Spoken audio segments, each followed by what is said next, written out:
County championships were on the line, and we've got highlights in this edition of High School Sports Scene.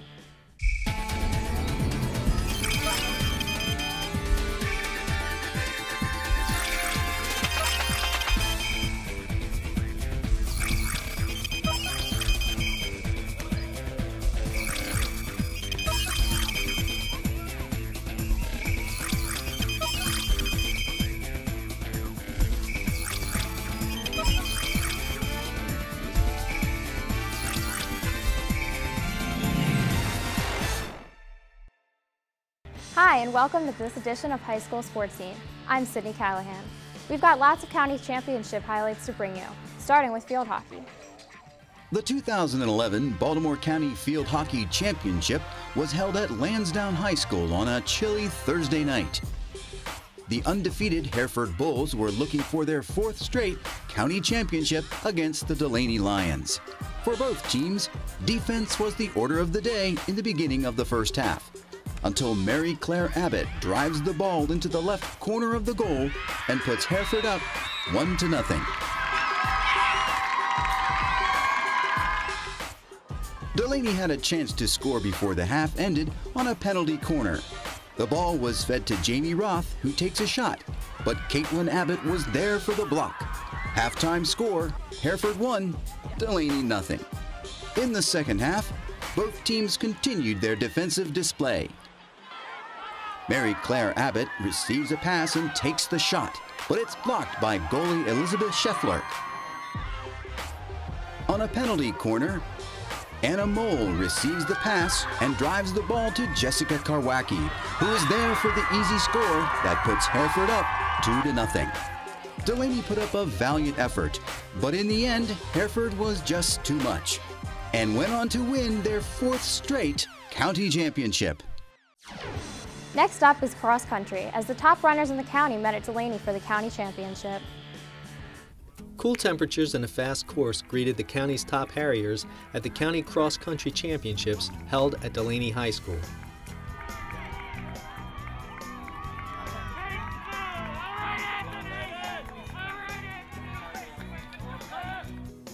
In the boys' varsity race, Perry Hall's Vince Ciotti and fellow juniors Julian Rivera and Jonathan Luckin from Hereford took up positions at the front as the field settled in during the first mile. Halfway through, Ciotti had a 4-second lead over Rivera and looked to be moving smoothly.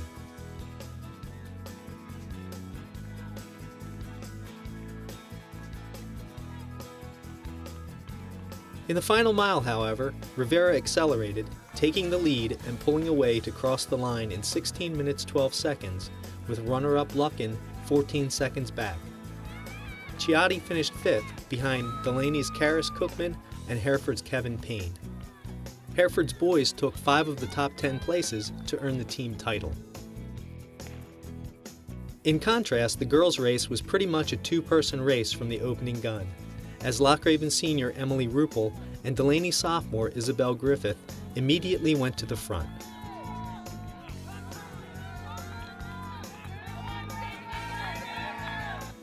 At 1 mile, Ruppel had 3 seconds on Griffith, with a trio of Hereford girls in pursuit.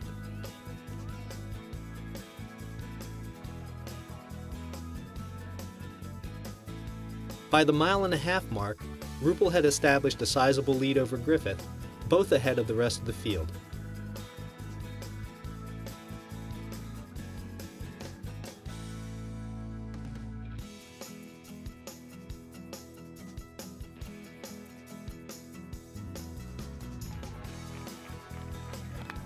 Ruppel crossed the finish line in 18:47, with Griffith 12 seconds back. The final results looked like this.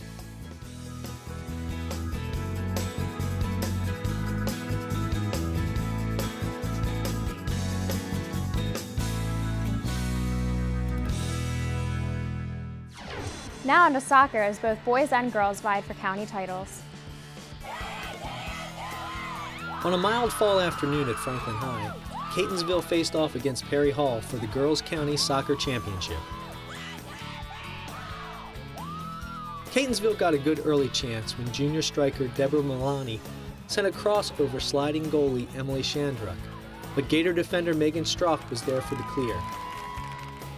Just under 13 minutes into the half, Perry Hall got on the board first when Megan Strock worked the ball to the 18, where sophomore Sophia Perzan took up a loose ball and slipped it past diving Comet keeper Natalie Kroom for a 1-0 lead. Minutes later, Comet freshman midfielder Lauren McDonald worked free to launch a strong drive, which Gator keeper Emily Shandruck snagged for the save.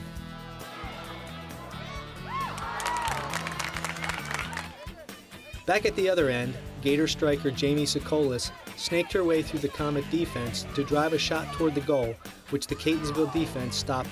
The Comets got their best chance with about 13 minutes left in the half, when Lauren McDonald delivered a beautiful centering pass to Jennifer Nahn, but her shot went high. Moments later, McDonald delivered another cross that was covered by the Gator keeper, Chandra. Just before the half ended, Perry Hall's Alexa Caranta found a blocked shot at her feet 8 yards out, but lifted the ball high, leaving the score 1-0 at the half. 8 minutes into the second half, the Gators got some breathing room when Samantha Testerman drilled a shot from 10 yards out into the top corner to make it 2-0 Perry Hall. In the 56th minute, Sophia Perzan got the ball from the Comet defense and drove a shot into the far corner to give the Gators a 3-0 lead.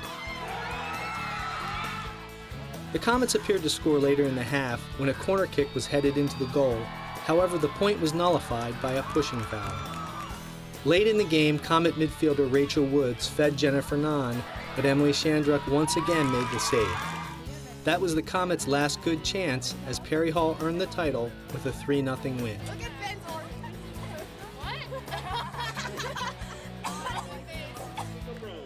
In the Boys County Championship, Franklin had home field advantage as they played host to the Catonsville Comets.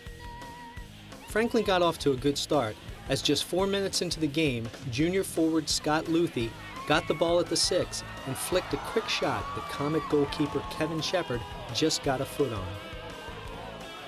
However, the Comets soon tightened up at midfield, limiting Franklin's ability to work the ball in. Comet leading scorer Jose Moran began to make his presence felt, both with shots of his own and while distributing the ball to his teammates.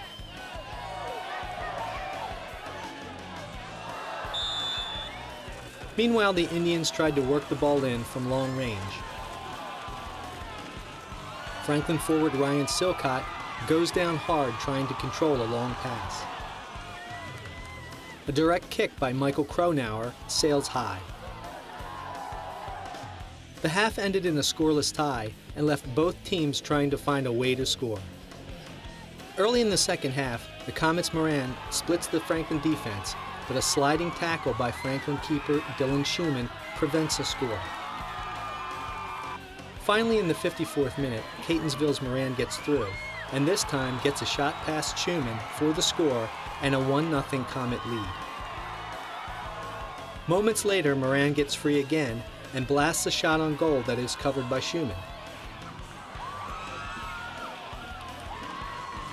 With 11 minutes to go, Catonsville midi Tim Burke's drive goes high. With seconds ticking down in stoppage time, Franklin has a last chance on a throw-in. A foul is called, and Franklin is awarded a penalty kick. But Shepard makes the stop to preserve the victory as time expires, giving the Comets their first county title since 1955.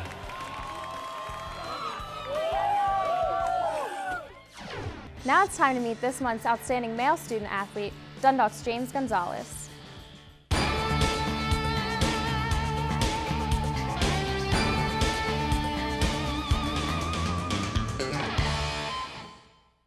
James Gonzales is a junior at Dundalk High School and a three-sport athlete. Like many other athletes, James was introduced to sports at a young age. As a child, my parents encouraged me to try different sports. My first sport that I played was soccer, and after that was basketball. While James had played soccer and basketball, he decided to try track in high school. My freshman year after basketball season, I knew that I wanted to play a sport, and I knew that I wanted to run, so I went out for track and field. I like that it you get better by hard work by yourself. It's not like a team sport where you have to rely on everybody else. Running, you can rely on yourself, and you know you get better. My first impression of James was a hard-working student athlete who showed leadership on the field and also in the classroom. In races, James has a set strategy that he tries to utilize in order to both take the lead and size up the competition. I like to take the lead and see if anybody likes to stay with me. And if they don't stay with me, then keep on pushing. But if they stay with me, I'll let them take the lead. And during the middle parts of the race, when I feel comfortable, that's when I take the lead. He's always the pace setter for most races, always coming on their first, second place for many different races, and is also one of the hardest workers on the team. Not only is James a multi-sport athlete, but he does multiple events within track and cross country. James both runs middle distance and is a jumper, an unusual combination. He has always done multiple events, excelled in everything. I saw James grow from a 9th grader to now, in which every year he has got better at every event that he has participated in. James has matured into a leader at Dundalk High School, both on and off the field. Before a meet, James likes to give his team encouragement and advice. Before a meet, I tell them that we know that we're the smallest team out there, but we tell them that it doesn't matter. All that matters is that you go out there and run your best and don't worry about anybody else. He also encourages us to push through the pain. During every race, there's a certain amount of pain, and we know, well, he has taught us that if you fight through that, that's how you get better. James works closely with the coaching staff, helping practices to run smoothly and efficiently, as well as helping his teammates reach their full potential. He has an outstanding relationship with all the coaches. Really, James is like a player's coach, in which he sometimes come up with some of the activities and the workouts that we do. Not only does he coaches us before the meets, helps us, give us tips, but also during workouts, he comes up with most of the workouts as well. In the future, James would like to continue his love of sports past high school, and maybe even past the college level. If I continue with running, hopefully maybe the Olympics. I'd love that. Basketball, NBA, that'd be great too. But just keep my head held high and just keep on dreaming. James will take away so many excellent skills and memories from being a student athlete at Dundalk, but he hopes to leave his mark on the school and his teammates. I'd like to be remembered as a hard worker, definitely a runner that never gave up, a runner that never gave up during a meet or practice and always pushed himself. We wish James the very best of luck with the rest of his cross-country season, as well as the rest of his school year. For High School Sports Scene, I'm Janie Brown. Congratulations to James. To honor his selection as this month's Outstanding Male Student Athlete, he will receive an award provided by Allegram Incorporated in Timonium. Coming up next is Randy Days with Coach's Corner. We'll be back in 2 weeks with another edition of High School Sports Scene. We hope you'll join us then. I'm Sydney Callahan. Thanks for watching.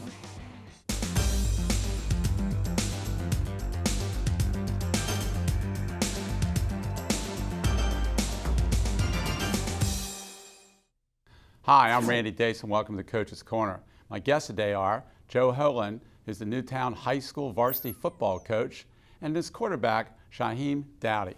Gentlemen, welcome to High School Sports Scene. Thanks. And first of all, congratulations. I know it's late in October, but right now you have one loss, right? And how many wins, Coach? 7. 7, so that's pretty good. And the one loss this year was a real tough loss. It went right down to the wire, didn't it? Yeah, against Overly. That was a really big one, second week of the season. If I had known then, that was the playoff game pretty much, because that determined, the front runner in our division and in the playoffs. So I would have been more mindful of what we did that day. Shawheem, what do you think about that game? That game was real competitive. It was somewhat sloppy on our half, but it was still competitive. We stayed in the game majority of the part. We forced it into overtime. And what was the final score? I think 26-18. Okay. Yep. And Coach, you want to tell us about what overtime's like in high school football? Yes, and overtime, you get both teams, you get a choice of where they want the ball or not. You start on the 10-yard line. You get the opportunity you get 4 downs to get in the score. If you score and make your extra point, then the other team has that same opportunity. If you stop that team from scoring after you score, of course you win. If they score, then you, of course, what we did at Overly went to double overtime. Really? And what happened is we end up scoring, and then they scored, but then we caused a turnover. But that wasn't enough. We ended up turning the ball over when they had success. Yeah. Well, now, Coach, you've been at Newtown for how many years now? 4 years. 4 years. And you told me you're a City College graduate. You played for a pretty good coach down at City College. Yeah, Coach Petrides. Okay, he's a well-known name in the Baltimore metropolitan area.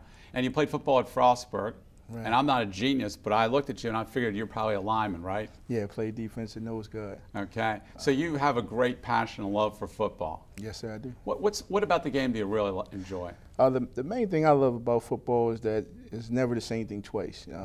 Even though you're learning a wealth of skills, in the game you're deciding when to use those, like having a tool belt. So when you get those skills, you find out which skill you've learned applies to that situation.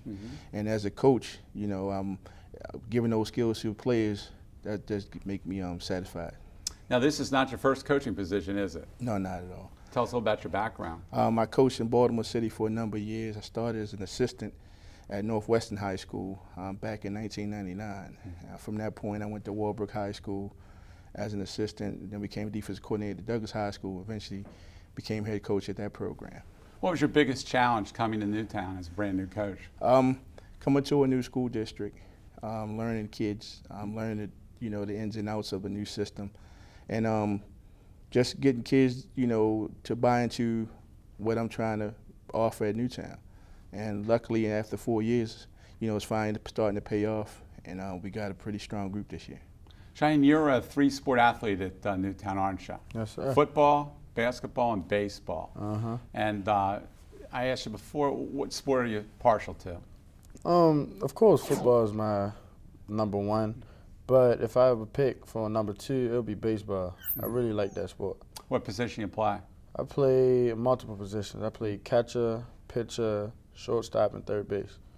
And you're a good size. You're about 6'3". Yes. Pretty strong looking young man. You got speed and quickness too? Say yes. Yeah, I got some type of speed. enough to get away.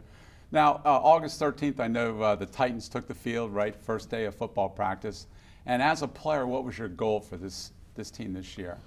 Well, playing under him for 3 years, well, 2 years, this year will be my third, I want to go to states. We got close every year, and we just really haven't picked it up. So this year, we're picking it up. Now, Coach, let's talk about how you get the states. You're in a region, you're a 1A school. You want to tell us right now, it's late October, what the region looks like for a Newtown. Yeah, right now in the state region, we're sitting at #2, behind Overly, where we have that one loss. Coming up in 3rd, 4th slots, Northwestern High School in Baltimore, as well as Reginald Lewis. The way the state standing is, they take the top 4 teams into the playoffs, and the #1 ranking team plays #4, #2 plays #3. So right now we're in good standing for at least a home game. And you have basically 2 more games left at this point in time. Right, so if we maintain what we've been doing, we should maintain the 2nd spot and go into the playoff pretty strong. Now, Shawheem, looking back at the season, I know the Overly game was a tough game, but tell us about a couple of the wins. Any highlights as far as you're really proud of a couple of victories that you had? I'm really proud that we beat Sparrows Point, because for the past couple of years, that's been one of our real tough games because they've been beating us for the last 2 years, and this will be my first time beating them. And Coach, I know that you're a biology teacher at Newtown, but when you come as a head football coach, it's almost like a full-time job, isn't it? Definitely so. When I first got to Newtown, I first had aspirations of doing wrestling as well as lacrosse, and once taking on the program, I realized that it's going to require a lot of energy, so I kind of deferred those other 2 positions just to focus on developing the program in Newtown. And you say it's basically a year-round job in terms of what activities do you have for the young men year-round?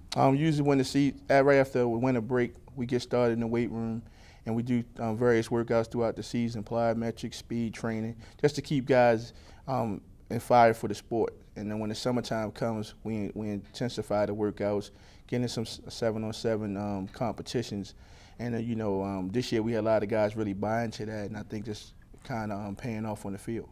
Now, Shawheem, is this a senior-dominated squad, or do you have a mix of juniors and seniors? How would you? We have a mixture of seniors and juniors. Okay. And let me ask you, I have not a chance to see you all play, but if I was scouting you, right? Tell me a little bit about it on your offense. Do you run? You pass? How would I summarize your offense? We do a little bit of both. We're real dynamic, and we're real nice. All right. Coach, who calls the offensive plays? I'm actually the offensive coordinator. Are you really? Which is a weird thing. I've always been a defensive-minded coach. All my previous positions I called defense.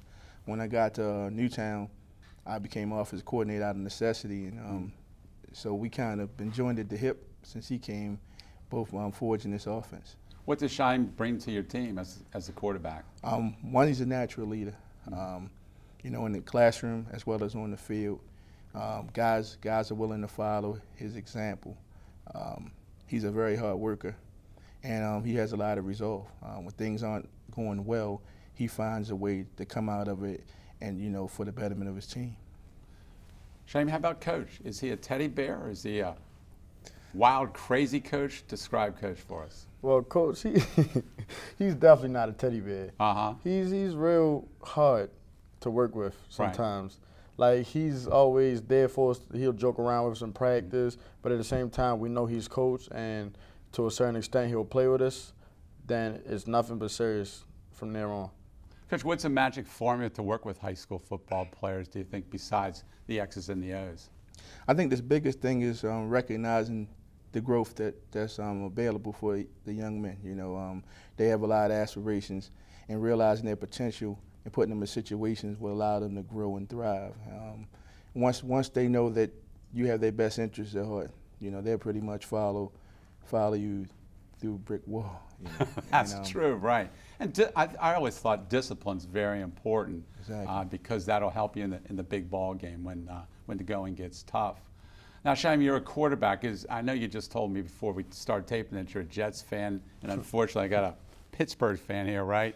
But is there any quarterback out there in the pros or college that you try to emulate or really have great respect for? Yes, Tom Brady and Aaron Rodgers. Okay. And what do they bring to the table for you? They bring leadership to both of their own teams, so that's something I like to mimic. Okay. Coach, is there a coach out there in the college or pro ranks that you read the books, you know, maybe go to the clinic or something? Yeah, I'm not a Patriots fan, but I am a big fan of the Patriots head coach. I like the way he runs his program. Like you say, the players identify with him. At the same time, he's not a pushover. He's a stickler for attention to detail and having to get the most out of his players. Now, we congratulated you on a great season, and Coach, congratulations. The Ravens also tipped their hat off and made you Coach of the Week a couple weeks back. Pretty neat? Yeah, it was pretty nice. We played against Lansdowne. We beat them by a pretty good margin. It was really a testament to the guys' hard work, and even though it says Coach of the Week, you know, I make it, you know, Coaches of the Week, because our staff is really putting in a lot of work, and my hat off to them for this. You're right. You got a lot of co-coaches, and you're only good as your talent, right, Coach? Yes, sir. Well, listen, gentlemen, congratulations so far on a great season, and Coach, I'm pleased to see that you're enjoying and working, getting that program off to to a great start here after the 4 years, and I wish you good luck in the region.